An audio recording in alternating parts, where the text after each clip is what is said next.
Once again, good morning, good afternoon, and good evening, depending on where you are. And many thanks for joining us today for what is the second of two Trillium Flow webinars that are focused on critical flow control in small modular reactors. My name is Neil Murray, and I'm Business Development Manager for Nuclear and Clean Energy Markets at Trillium Flow. And it's my distinct pleasure to be one of your hosts for the next 90 minutes or so, during which time we'll learn about the unique challenges of this exciting industry and the precision engineered product solutions that have been developed by Trillium Flow Technologies to address those challenges. So taking us through those product solutions will be the subject matter experts, and so I'm delighted to be joined by Brianna McKee, who is product manager for the Trillium actuator brand Hiller. Jeff Hager, Control and Isolation Valve Product Manager. Kevin McGurk, Operations Director for Trillium Services Alloa. And Massimiliano Borghetti, R&D Manager for Trillium Pumps Italy. So if you have any questions at any point, please submit them via the Q&A function. What we'll do is we'll compile them during the session, and then time permitting, we'll answer all of them at the end of the webinar. If we do happen to run out of time, we will, of course, provide a response via email afterwards. Links to the recording of the webinar will be sent out by email afterwards, so you can relax and listen and not worry about frantically taking notes. Similarly, if you think of a great question after the webinar is finished, then please do get in contact via the website contact form, the link for which will be shared at the end of the session. And if you like what you hear today and you'd like to receive regular updates from Trillium Flow, then please follow us on Facebook, YouTube, X, and LinkedIn. And additionally, if you'd like to speak to us in person about nuclear applications, and if you're based in the US, a great opportunity to do that will be at the SMR and Advanced Reactor Conference in Nashville on the 12th and 13th of May. So hopefully we'll see you there. So before we get into the main part of the webinar, I'm going to give you a quick overview of Trillium Flow for those of you that aren't familiar with us.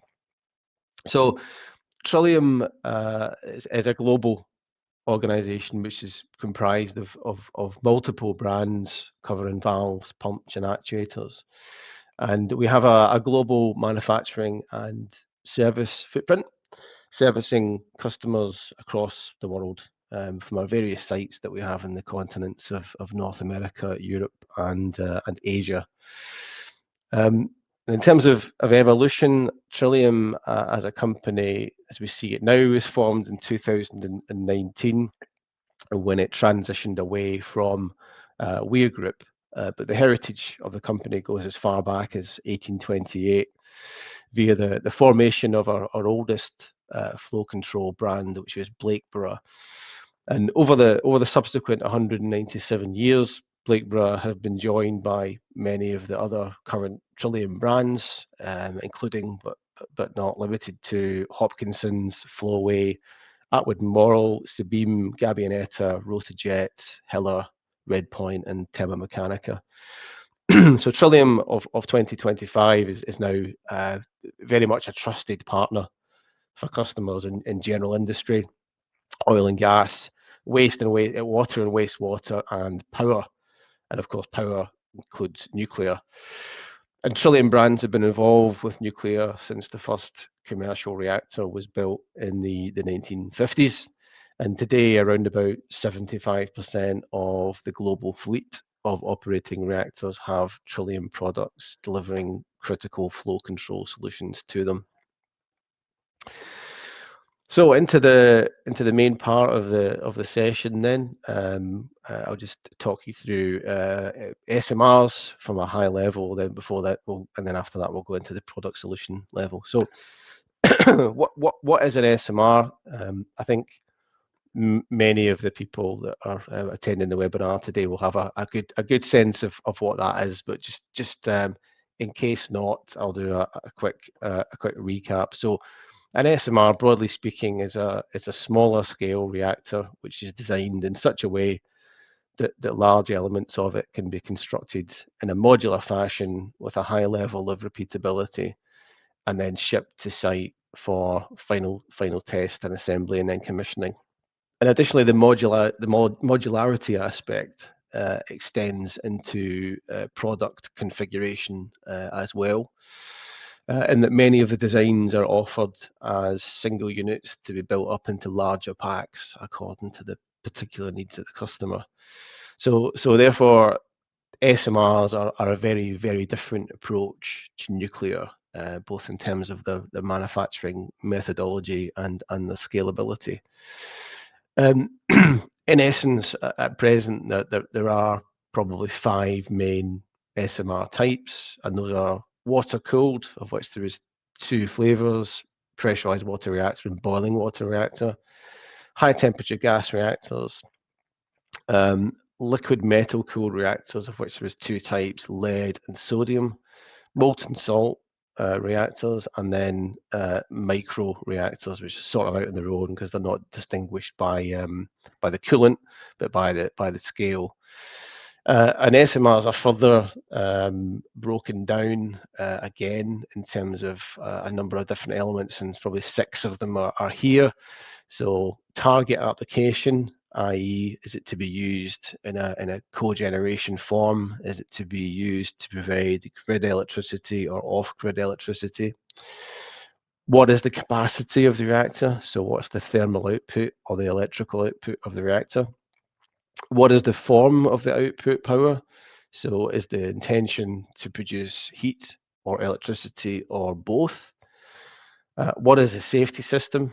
Is it active or is it passive or is it hybrid? What is the fuel type? And the common ones for SMRs are high assay, low enriched uranium or low enriched uranium or mixed oxide fuels.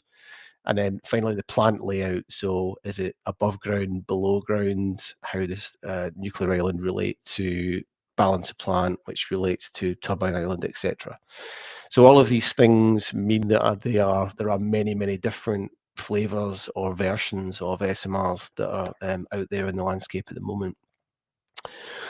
So according to the IAEA, there are around 70 credible active designs of SMRs in development in around 18 countries.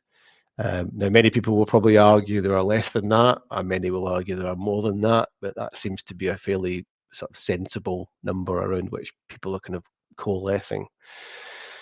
Outputs, according to, again, the IAEA, is technically up to 300 megawatts, but in reality, there are SMRs which are over that.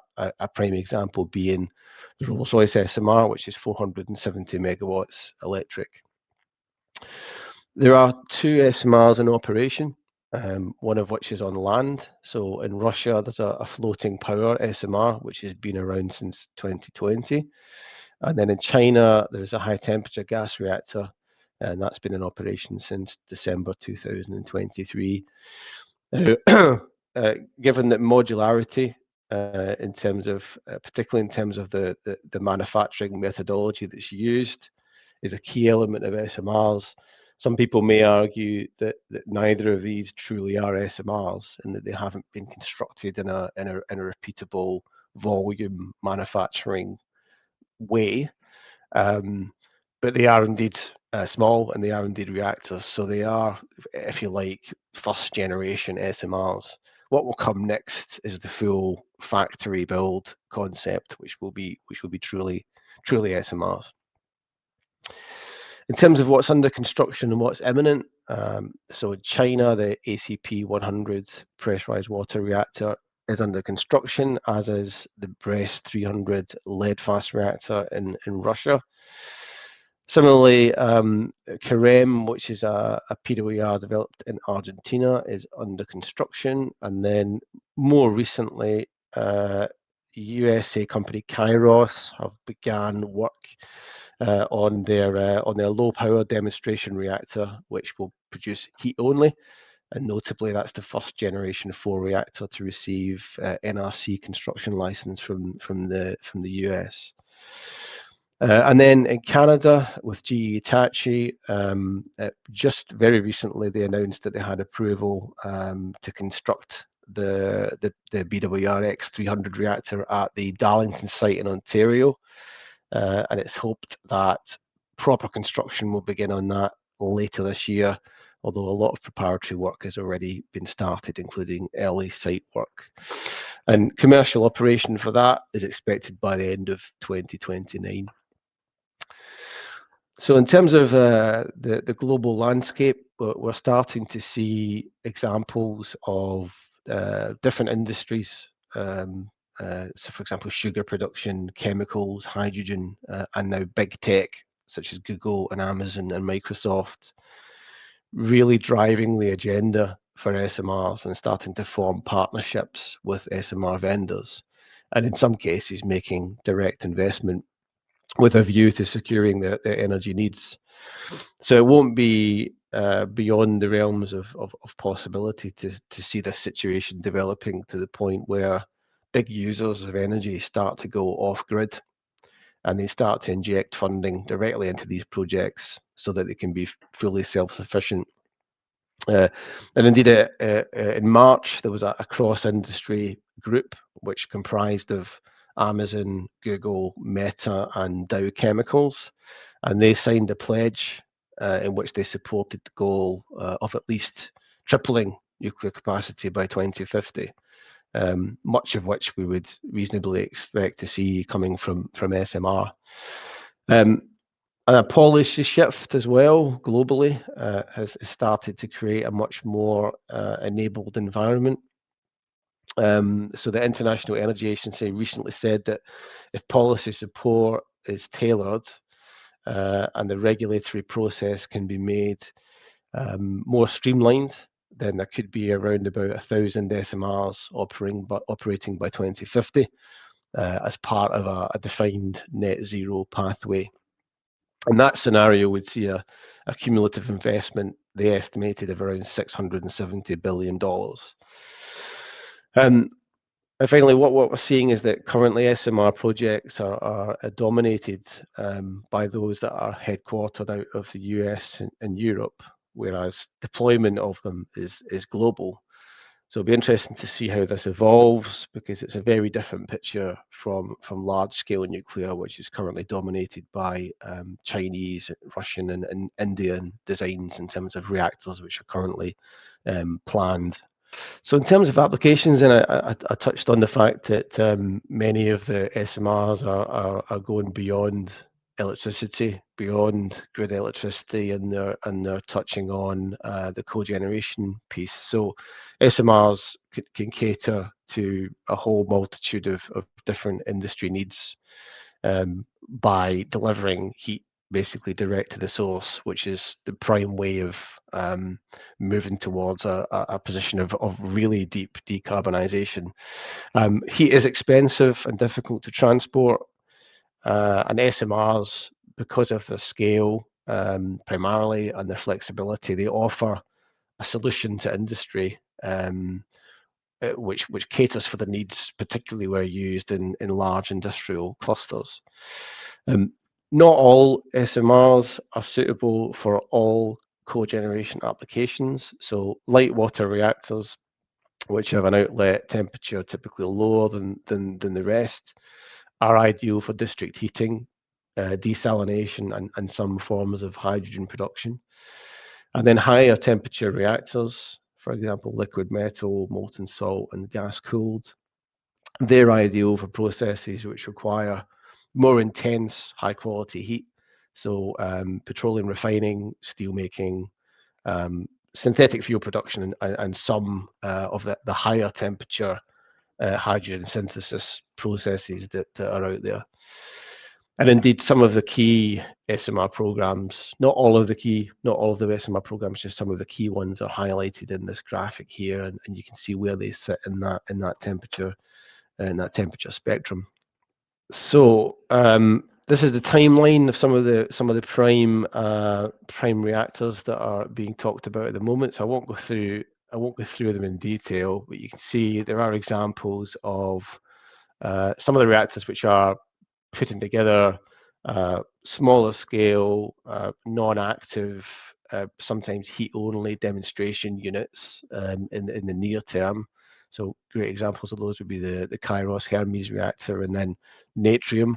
So the work that's done through those demonstrators then inform the sort of decisions that need to be taken for the reactors themselves further down the line. The sequence that these are laid out is not not at all to be relied on.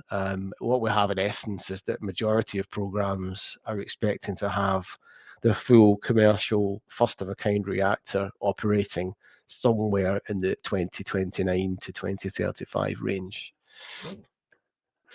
And then in terms of challenges, there are many. So this is not an exhaustive list. But just to pick off a few, so many of the SMR designs, in particular the Generation 4 designs that have novel coolants, do need to navigate their way around some technological challenges, and many of those are linked to the high temperatures that some of them see, and some of them are linked to high corrosive environments, and some of them are linked to high erosion environments. And the consequence of all of that is that there needs to be novel materials, and then there is a piece of work around the manufacturing of and using those advanced materials. So many challenges yet to be navigated. Codes and standards, so fully defining codes and standards as tailored for SMRs will be key, as will tailoring and streamlining the licensing process to suit the nuances of SMRs. So it would be a mistake to try and take the exact approach used for large scale reactors and then sort of transpose them onto SMRs, because the needs and expectations of SMR are very different from large. And equally, coordination of all of this on a global scale will also be very, very important. Skills and training, the design and the construction and operation of SMRs will be very different, again, to large-scale nuclear. And it will require a significant injection of completely new skills in a wide range of disciplines, from design right through construction, operation, and then ultimately decommissioning. And it will require growth in the available workforce overall as well. So getting access to these skilled people will be a major challenge, particularly if multiple SMRs are all in construction at the same time, and if all of those SMRs are in construction at the same time as large-scale nuclear. Fuel enrichment capability and capacity. So many of the SMRs will use some form of HALEU fuel, the high-assay, low-enriched uranium. And at present, the world is very heavily reliant on Russia for that capability. So consequently, there is an urgent need to develop a capability and a capacity elsewhere. So what we're seeing is that various countries, including the US and the UK, are embarking on programs to do exactly that. And so just in the last few comments here, all sort of much bunched together, if you like. So the business case for SMRs to a great extent is built on the expectations that you'll see efficiency savings supported by volume production. So getting to that point and quickly will be key to the success of SMR as an industry. It will be important to demonstrate that costs are on track or going to be on track with projections. So ultimately, SMRs, they'll need to hit the cost targets. They'll need to achieve the costs to support what's in essence a profitable price that customers or end users are willing to pay. Noting, of course, that cost is not everything, particularly if you look at it in the wider context of global net zero.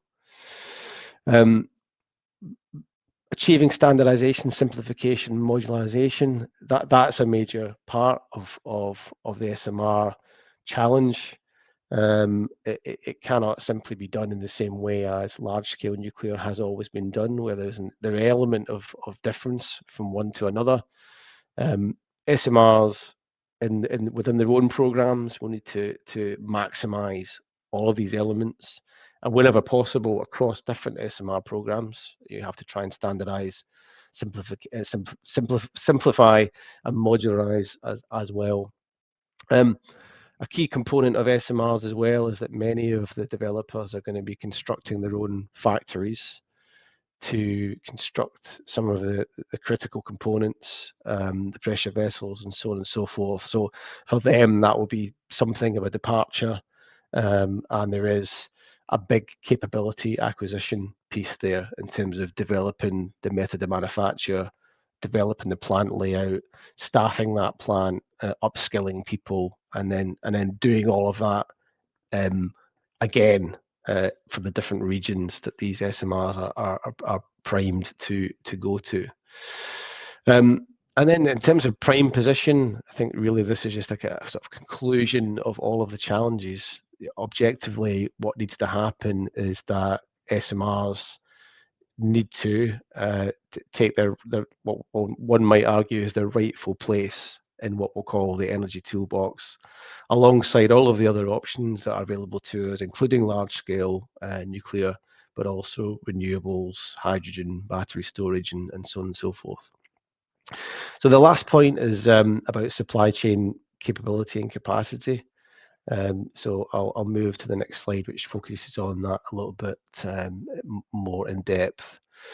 So Trillium are engaged with many SMR developers, and we're very keen to use both our ears and less so our mouth, and make sure that we're listening to what customers are asking for. So this year is a sort of distillation of everything that we understand to be important to SMR developers. So a global footprint from supply chain is going to be key for SMR developers. They need suppliers to have a presence in as many of the key target locations for the SMR as possible. I mean, in part of that, it's due to trying to achieve local content levels, but also logistically, they like to have people close to where they're planning to have their production. They want to have resilience in the supply chain, sub-supply chain at lower levels. So they expect the likes of Trillium to be owning and taking responsibility for the supply chain that's beneath us. And they're looking for the ability to flex. So we might have a global footprint, we might have presence in certain countries, but can we adapt and develop a presence in other countries as the SMR starts to grow and scale through different countries across the globe? And a really key one is the partnership approach. So they're looking for best synergies. They're looking for companies. They're looking to understand how companies come together at a sort of cultural or operational level. So they want to see that we have the same goals and objectives as they do. So this is much more than shall we say, a transactional relationship. Support during the design phase. So what we're finding is that there's a need for engagement as early as possible. So the very early stages of design, what are our thoughts? How can we steer sort of their requirements to be sort of optimum? And it touches on that second point. So how do we work together to optimize availability, longevity, performance, reliability, and cost? And particularly important for Trillium, and we've got this covered significantly, is they like suppliers to have what we'll call a full life cycle mindset. So not just about developing the product and then supplying it, but it's about looking after that product whilst it's in service and all the way through to the point where it's the whole reactor is decommissioned and that product is taken back out. And then finally, really important, these days is that suppliers have a very keen interest and focus on their social and environmental responsibilities. So in terms of what we've done with that, then there's a graphic here from the NEA on the right hand side which just lists out the enabling conditions, and our influence within this is on supply chain and infrastructure. So from our point of view, what we're making sure we do is we're delivering on our part of those enabling conditions.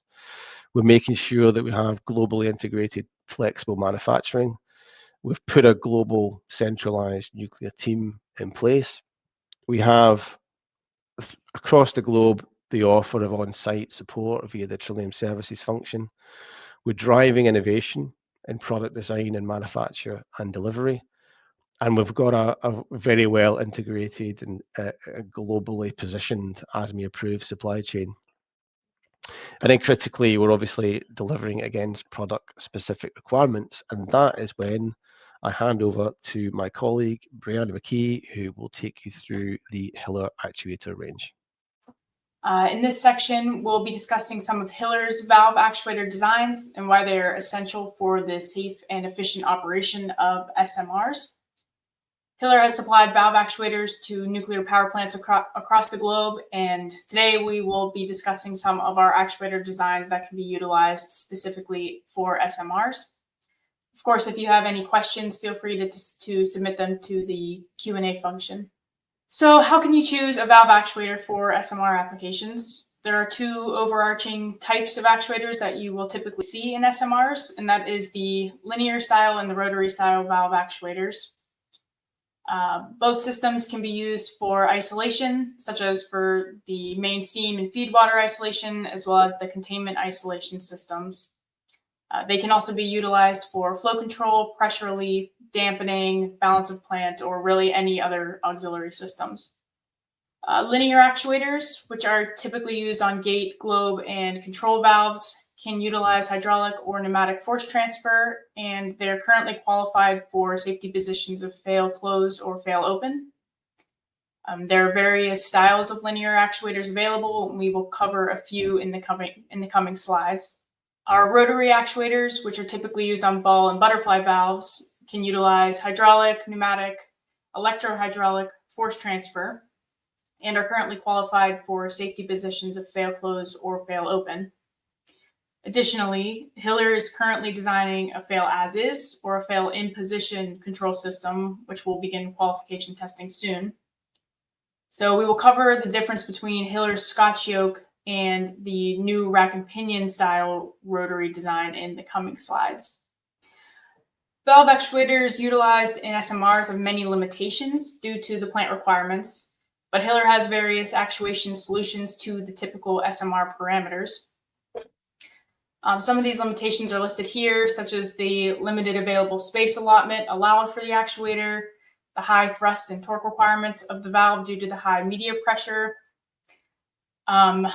the high radiation dosage and temperature exposure that can be seen, various operational needs, and of course, long life cycles. Hiller valve actuator designs address these issues in many ways, such as optimizing the layout and orientation of the actuators, such as incorporating a quad cylinder design on the new rack and pinion style that you'll see in the coming slide. We also utilize high strength materials and analyze seals and other non-metallics to extend actuator service cycles. Our custom designed control systems allow for plant specific controls for any application, such as remote mounted control systems or systems mounted directly on the actuator. Our designs also allow for ease of component replacement to maximize the actuator design life. We will go more in depth into some of these requirements in the coming slides, but overall, the actuators utilized in SMRs must be smaller, lighter, have a higher force output, and in some instances, they must operate at a higher temperature and pressure than your larger reactor designs. So focusing on linear motion, one of the first parameters of a linear valve actuator that will direct your style is the valve thrust requirements. In general terms, if you require under 270,000 pounds of force, it can usually be done with a linear, pneumatic, or hydraulic cylinder piston style actuator.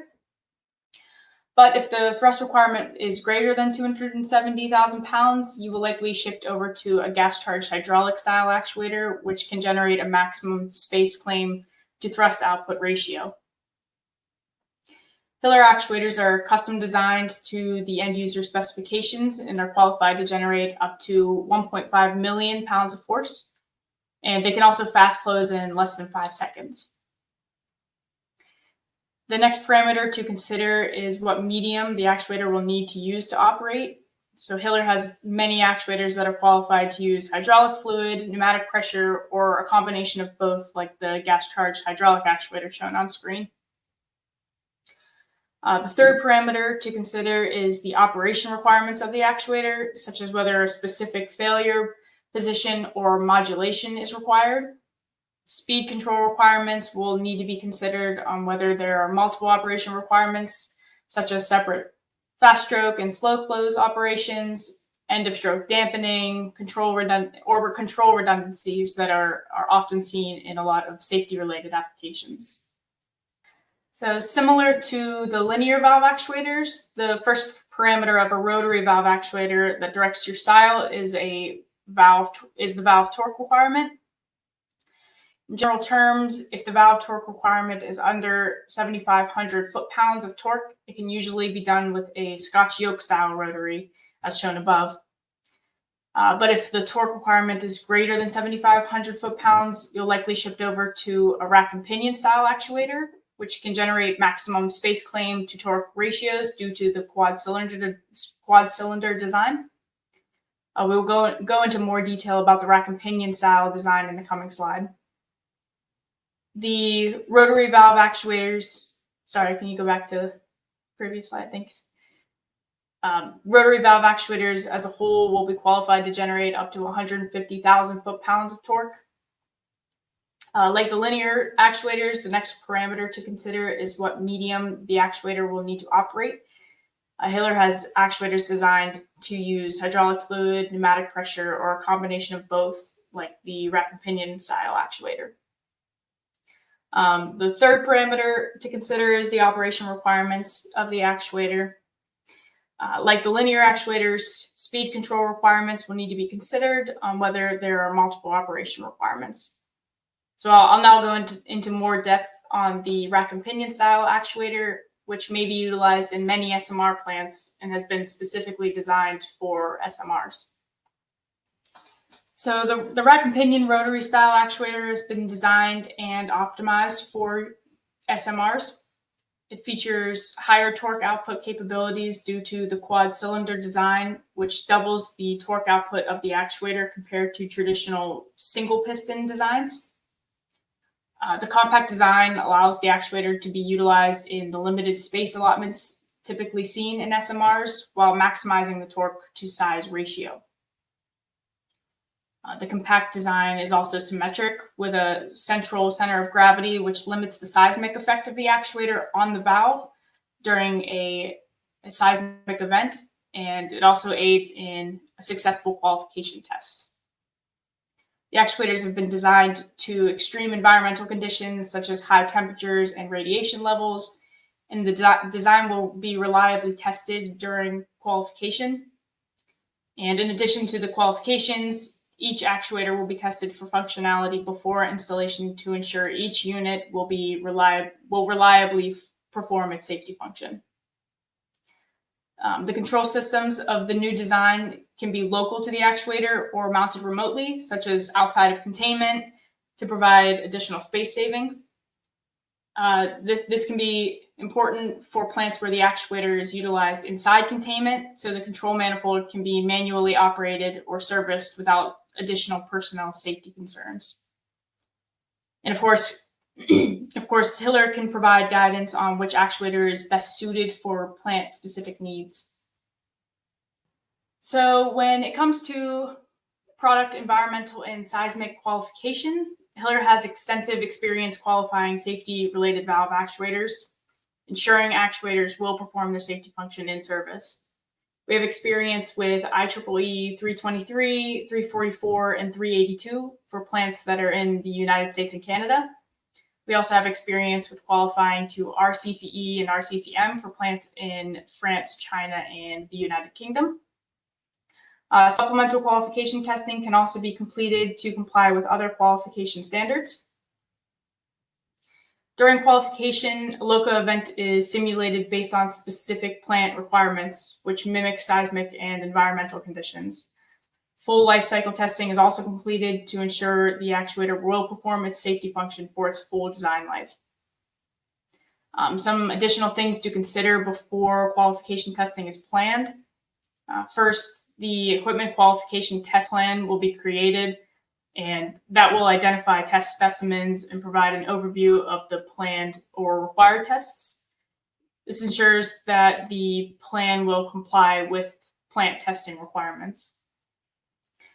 Then we will move on to specific test procedures, and these will be created to identify required equipment, detail the specific testing procedures, and lay out any acceptance criteria. The test equipment availability and limitations are important to identify early in the process, since there could be additional design time required for those items. Additionally, test facilities have very tightly packed schedules, so engaging with them early ensures that they have enough capacity to for the required testing. And of course, Trillium can provide guidance through the qualification process to ensure a streamlined equipment qualification. So with that, I will pass this over to Jeff Hager to discuss Trillium's valve offerings for SMR applications. All right, thank you, Brianna. I'm Jeff Hager, the product manager for Trillium Valves in Ipswich, Mass. Next slide. So we're going to talk about valves for SMRs. SMRs bring a new set of challenges to valve design. All the SMRs have significantly reduced footprints and tighter packaging requirements to accommodate the modularization and factory fabrication goals of the plants. And this requires alternative valves from what we're used to seeing in the gigawatt size plants. So molten salt reactors operate in the 500 to 1400 degrees C range at low pressures. The low pressure avoids the high pressure concerns for safety, but the hot salts are highly corrosive and present material challenges. Sodium cooled fast reactors also operate at high temperatures, low pressures, but the sodium is highly reactive with air and water and is radioactive, so it requires special attention to the sealed coolant systems. And high temperature gas cooled reactors operate in the 650 to 950 degrees C range using helium as coolant, which is inert and non-corrosive. So if you want to dive in deeper to valves and actuators for the SMR market, please use the attached link to review our SMR webinar from January. First, we'll take a look at isolation valves. They're able to be compact and highly customized for isolation solutions needed to fit the packaging constraints of SMRs. The increased density favors the quarter turn valves like the triple offset butterfly valve and the ball valve to reduce the footprints that they need. And Trillium can supply integrated QME1 qualified valve and actuator solutions to fit these envelopes. In addition to the butterflies and ball valves, there's axial check valves, which are available in flanged or weld-in configurations. And there's gate and globe valves with a bellows seal stem, like what's shown here, to provide solutions where packing just isn't enough. Safety relief valves provide critical overpressure protection for faulted conditions in both your primary and secondary circuits. Trillium offers the Sabine pilot-operated safety valves for this kind of service. They're suitable for steam, gas, including high-temperature helium, liquid, and two-phase flow. They provide leak-tight performance up to the set pressure, and they have proven reliability in nuclear plants across the world and, of course, are qualified for that service. And the soft opening and closing characteristics of these valves provide reduced transient loading, which is more gentle on your attached equipment. Control valves are essential for regulating flow and pressure within your units. They need to deliver low vibration and predictable cycle life and long mean time between repairs. So preparing for this industry, this SMR market, Trillium has tested a cage-guided 6-inch Class 600 globe valve without the extended bonnet and was tested at 550 degrees C at 40 bar in molten salt. And it demonstrated 4,000 cycles up at the operating temperature. And included a heat loss study to assure that the heat was being dealt with properly. So in the past, we've had high temperature experience in sodium cooled reactors where zero leakage and low noise is a mandatory requirement. Just under 20 years of experience in this type of application demonstrated no performance issues for the full plant life, zero spares, and zero repairs, which is awesome. This valve package included globe valves in 316 and 321 stainless steel in the 1 to 6 inch nominal pipe size, and gate valves in 316H in the 4 to 6 inch size range, and included the eye follower, which enables the flow to see basically pipe. So when the discs are up out of the way, that tube comes up between the seats and provides smooth flow and low noise, which is critical for safety monitoring in these sodium cooled reactors. It also incorporated a patented long travel bellows design. There's our British patent, which controls how the bellows compresses and extends to maximize its life. Again, qualification is important. The rigorous valve qualification testing is essential to assure safety. QME1 testing validates the reliability, performance, and durability of valves under simulated operating and upset conditions. And Trillium has extensive experience in optimizing the qualification program and getting it done on time, on schedule, and on budget. So some of the qualification programs we've completed for valves include triple offset butterfly valves, globe stop check valve seen on the right there. It was a 3-inch Class 1850 with an air operator on the top. And control valves, we've tested 13 different sizes. So assure your reliable flow control through selecting your right partner for valves and actuators. Assure your safety, reliability, and efficiency of your plant through careful selection of valve type, materials, features, and actuation type. Trillium has a long track record of working with reactor builders, both in the initial construction and through the lifetime of the plant. So ask Trillium to assess your flow control needs and provide you solutions so you can reliably design, build, and operate your SMR. And please utilize our extensive nuclear experience to provide you confidence in procuring reliable valves on time. Thank you. And now we'll go on to pumps, and I'll turn you over to Massimo Milano. Thank you, Jeff. It is my pleasure to present the section of this webinar that is focused on pumps, leveraging our experience to date on the conventional nuclear power plants. Our legacy brand, Thermomeccanica Pompe, entered in the nuclear power market in the 70s by participating in the Italian national nuclear program, and after that moving to the international market.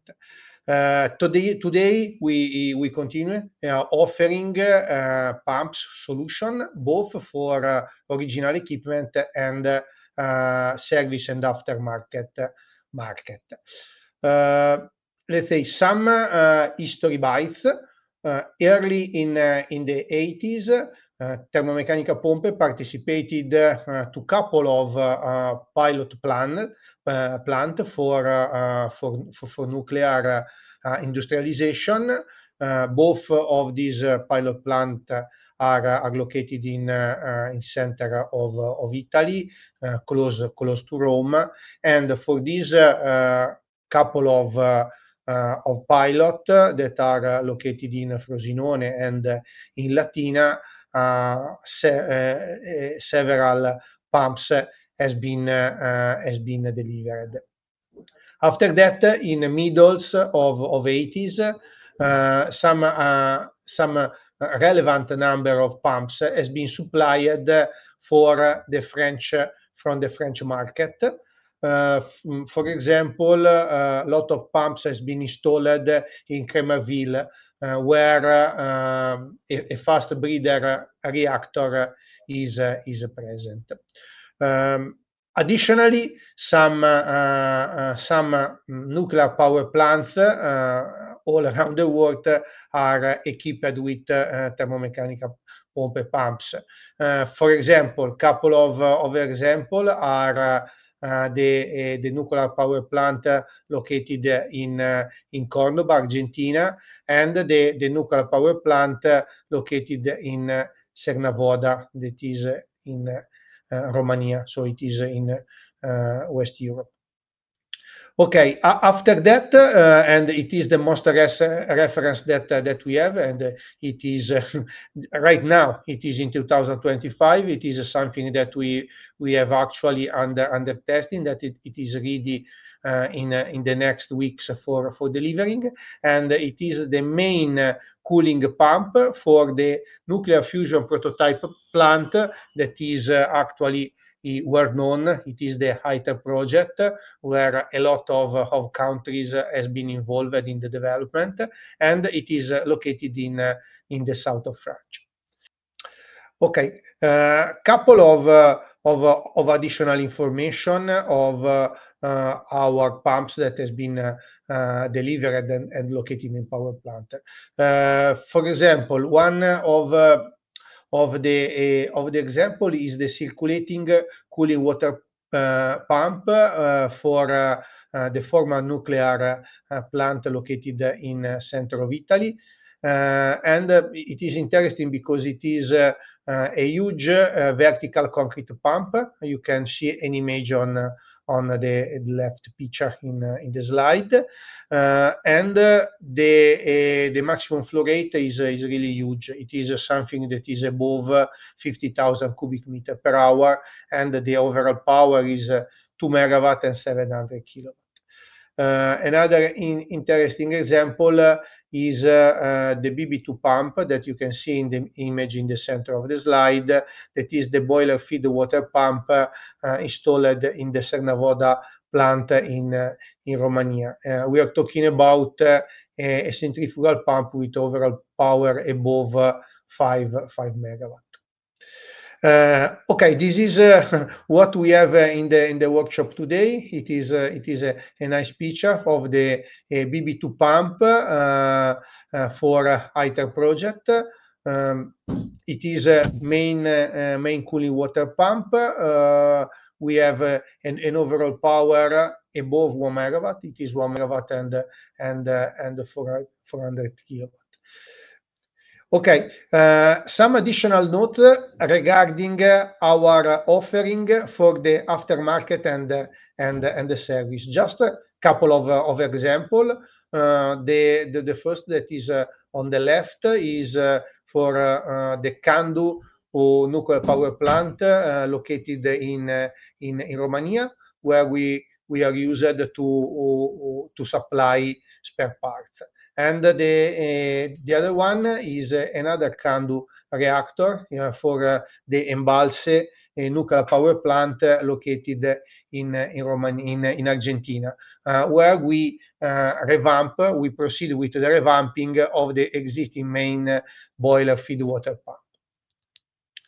Okay, now we wanted to have 3 slides regarding an interesting case study for a conventional nuclear power plant where we basically make a very special testing of the units. Okay, move to the next one.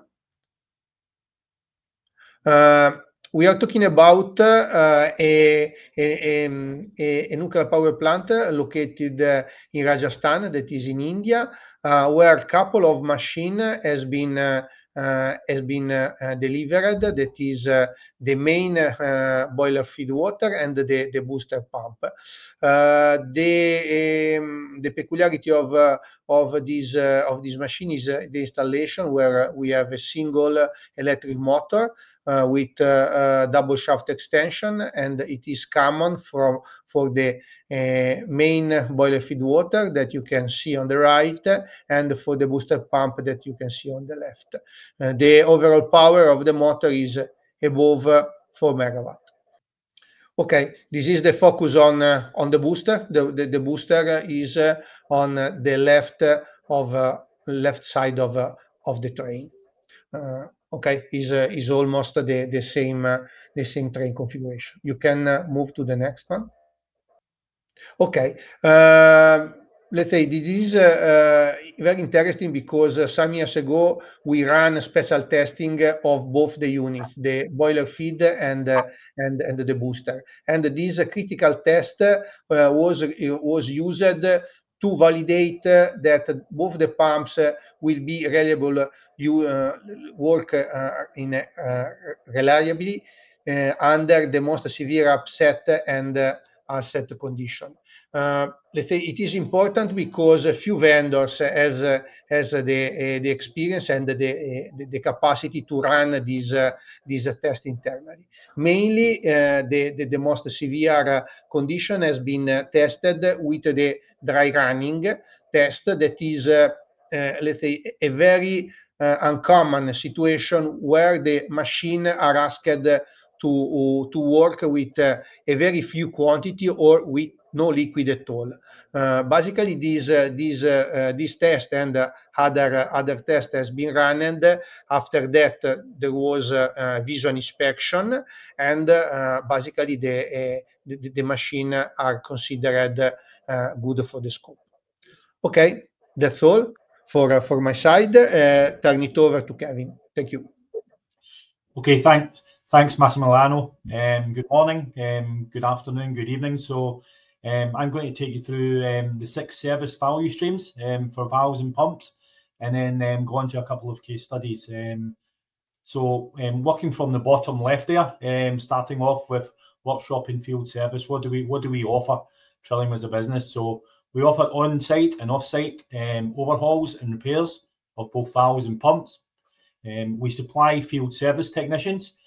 For example, currently we have 150 plus in the UK, just looking after the UK nuclear fleet, and worldwide coverage throughout all our service centres throughout the world. We also offer embedded engineer, many of which are embedded within the EDF nuclear fleet within the UK, and other operational nuclear power stations in France and the US. We're able to install and commission your valves and pumps. And then once that's done, we can condition audit and assess them. And we're also willing to offer warranty extensions. Moving on to training solutions, we offer product and product application. equipment and parts optimization, and we can also do the training, whether it be on-site at your facility or off-site at any of our locations throughout the world. And finally, equipment operational maintenance program as part of training solutions.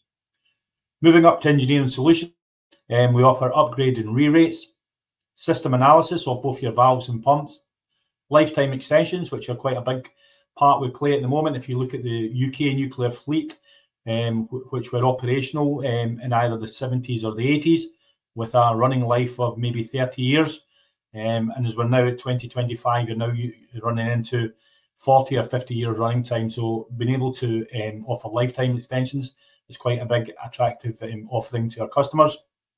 We offer advanced diagnostic solutions, whether it be in valves and pumps, and we also have equipment test facilities within our workshops in Alloa and throughout the world. Moving on to reliability and availability, we offer preventative maintenance, failure mode analysis, condition monitoring, both again on valves and pumps, and also flow control analysis on valves and pumps.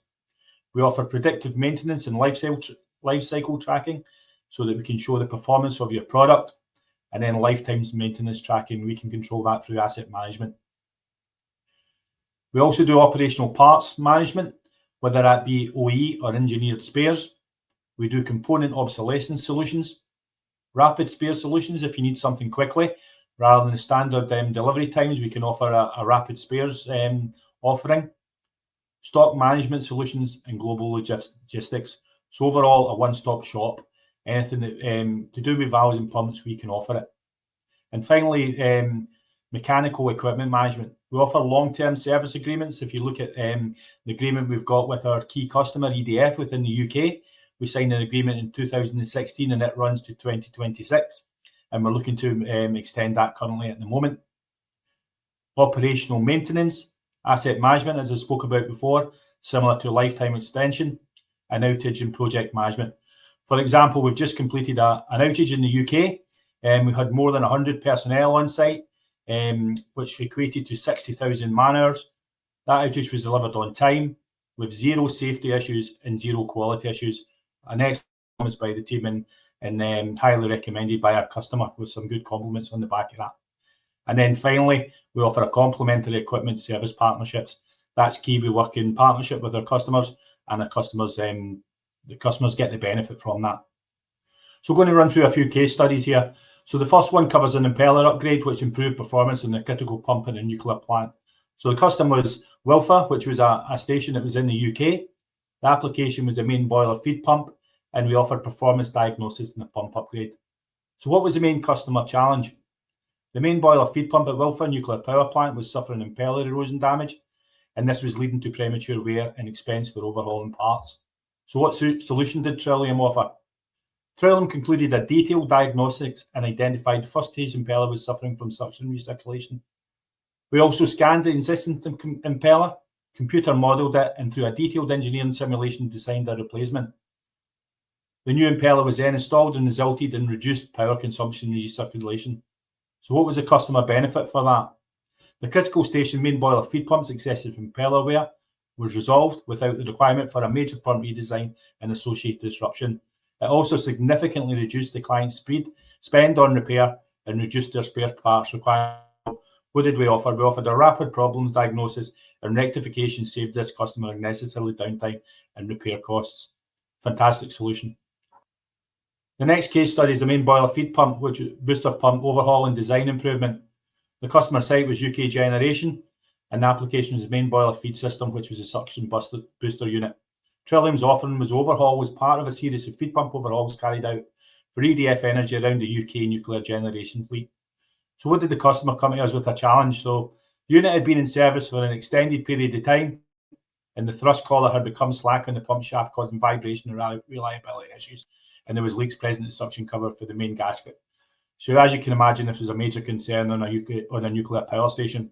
So what solution did we come up with? Initially, we done a full strip, inspect and report. We carried out a detailed work scope for the rebuild.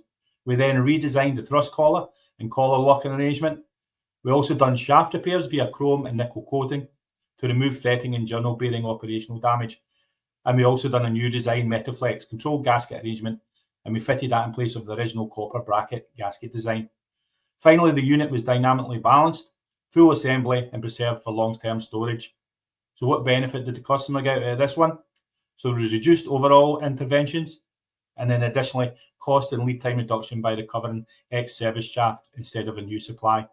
So overall, the main boiler overhaul incorporated a new design upgrade to reduce future overhaul interventions and reduce cost overhaul to the client. So not only reducing cost, but also having something there should there be a future issue that it can just swap in and swap out.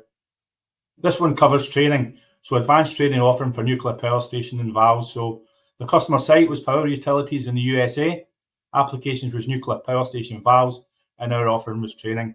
So the customer came to us with a challenge. US power utilities operating BWR and BW reactors required a safe way of efficiently overhauling their valve fleet. They also required an easy to understand process based on classroom and practical training. So what solution could Trillium offer? Trillium, along with partners, developed a classroom and hands-on valve training program that could be delivered at Trillium facilities or come into a customer site.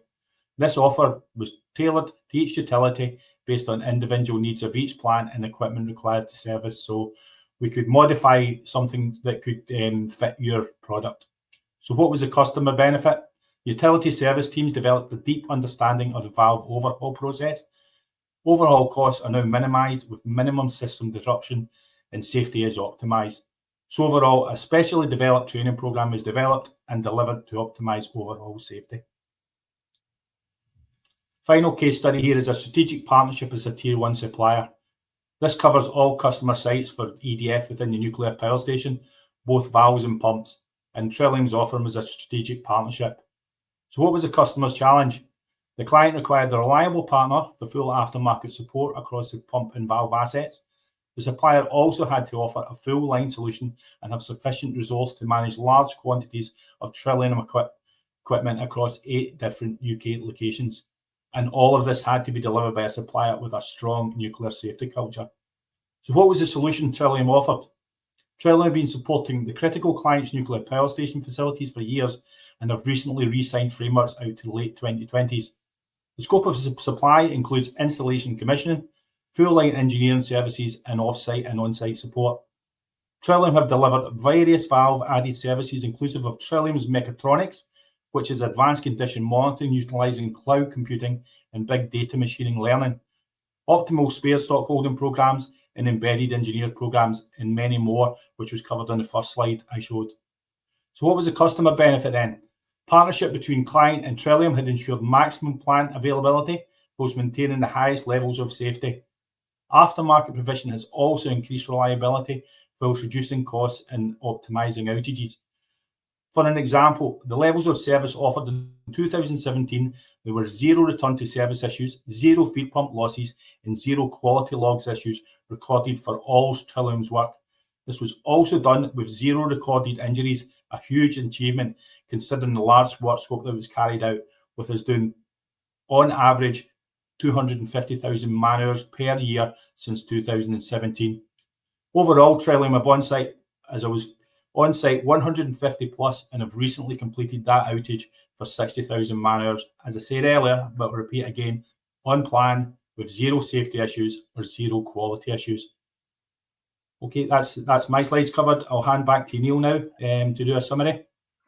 That's perfect, Kevin. Thanks very much. And thanks to the rest of the team as well for providing some great insight there into all of Trillium's expertise and the products and services. And I think it was particularly fitting that we finished with services there, because it really underlines the point that Trillium is here right the way through to the end of customer projects, if you like. So it's a full life cycle, it's a full wraparound provision that we offer.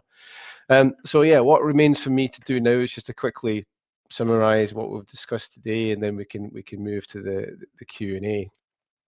So what you're looking at here is a matrix which succinctly summarizes all of the applications that Trillium Flow have covered over the many years that we've been supporting all forms of nuclear.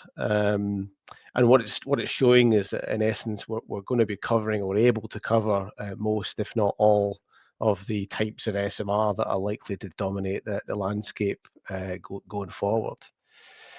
And just to kind of go down a level and just hone in on a particular variant. So this is a detailed illustration of the applications that Trillium cover on a typical large-scale PWR. So as you can see, we've got a large number of products in large number of the major systems. And what we're able to do clearly is move forward and leverage this experience to support the same technologies in the smaller SMR form. And so to summarize then, basically, so Trillium Flow, we are an established pioneer, if you like, of flow control technology across many different industries worldwide, including, of course, power, which includes, of course, nuclear, which is what we're talking about here. Our OEM knowledge and our project management skills, they enable us to deliver a complete service to our customers. And that's full wraparound, so that's conceptual support, equipment supply, through life repair, overhaul, and optimization of both Trillium products and non-Trillium, Trillium pumps and non-Trillium pumps, valves, and other critical equipment. So in essence, we are here if you are a large scale or small scale nuclear developer to support you through the lifetime of your product and your product life cycle. So we shall move to questions now. So questions have been, some questions have been coming in. They should be compiled here. So I'll just run through the ones that I can see. So there's a couple come in through one of the channels. So just having a read out of them now. They're both for Brianna. Brianna, can a fail as is system be used with a linear actuator? Yes, yeah, we can design a system to be utilized with our linear valve actuators with the safety position of as is. A design like this, of course, will need to go through a full or potentially a supplemental qualification test because it's not something a customer has previously required. But that option definitely is available. Perfect. And then the second question is, what specific radiation levels are the actuators rated for? So yeah, we have many previously qualified actuator designs, so it does vary greatly between the various designs. However, we have qualified actuators up to radiation dosage levels of about, I think it's nearly 60 megarads over the course of the life of the actuator. So it's just remains for me to say basically many thanks on behalf of the team at Trillium for joining us, and we hope you found it to be very interesting and productive. And as I said at the top, if you'd like to keep in touch, please follow us if you're not already doing so on Facebook and YouTube, X, and LinkedIn. And if you're in Nashville or you're hoping to be in Nashville on the 12th and the 13th of May, please visit our stand at the SMR conference that's there, and we'd be glad to chat to you then. And with that, I wish you a very good rest of your day.